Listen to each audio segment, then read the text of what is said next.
Good afternoon mga Ludis. Andito kami ngayon sa Dunkin Donut, Taima. So, kung alam nyo itong Taima, ganun ka lang sa video.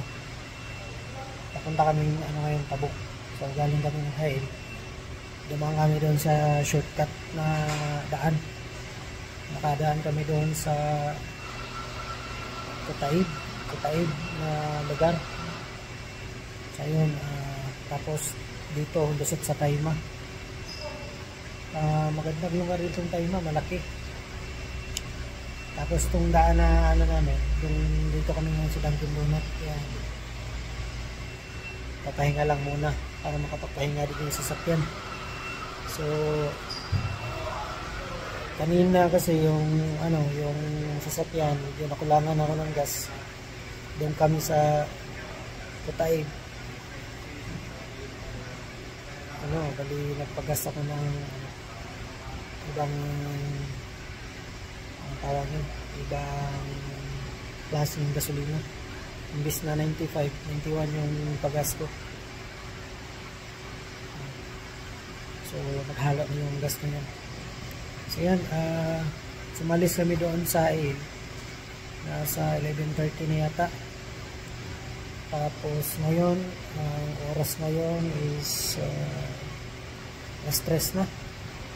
Medyo malayo pa, may 3 hours pa papuntang Tabuk.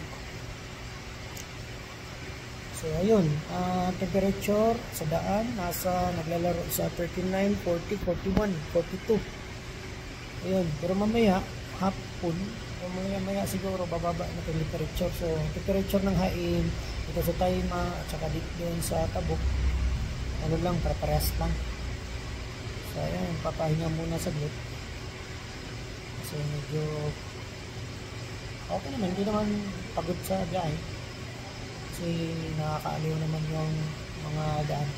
Daming mga talagang lugar na mamamangha ka sa yung nature talaga ba. Yun, shout out nga pala sa mga sumusuporta sa channel ko, James Loves. O nga pala si James Loves, at samahan nyo ako sa biyahe namin dito sa Saudi Arabia. So sana makapunta pa kami sa mga lugar na na hindi pa namin napuntahan, at saka yung talagang hindi sikat na mga lugar kagaya nito Taima, tsaka yung kaninang lugar na Kutaib ba yun, something ganun. Meron pang lugar na Banban, pero hindi namin napasok yun. So yun yung lugar na palabas kami papunta kami ng Hail.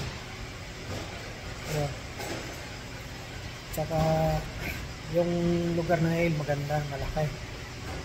Yun.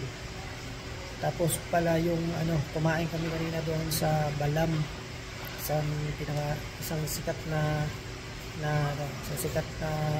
local shop yun sa Hail.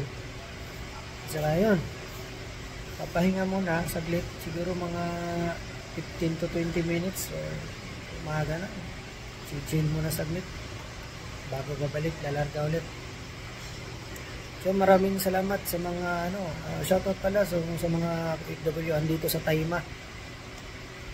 So magandang lugar dito sa Taima, ang laki.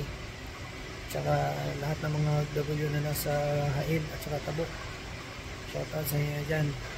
And yung may nakita kami isang vlogger na driver, totoo nga yung sinasabi niya na pag napadaan kayo sa daan ng Hail to dito sa Tabuk, mayroong shortcut na daanan na pag once hindi nyo talaga kabisado, yan, maghanda-handa kayo sa tubig, pagkain sa tapos dapat yung gasolina nyo full kasi walang gaanong gas station yung shortcut na yon.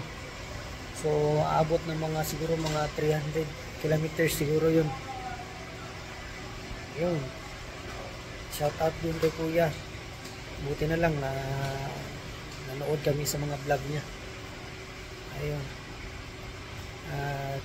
yan lang. And maraming salamat sa mga suporta at enjoy nyo lang yung mga videos na i-upload ko. And yun, Maraming salamat and abangan niyo yung mga uploads kong mga video. And yun, God bless sa ating lahat. Bye bye.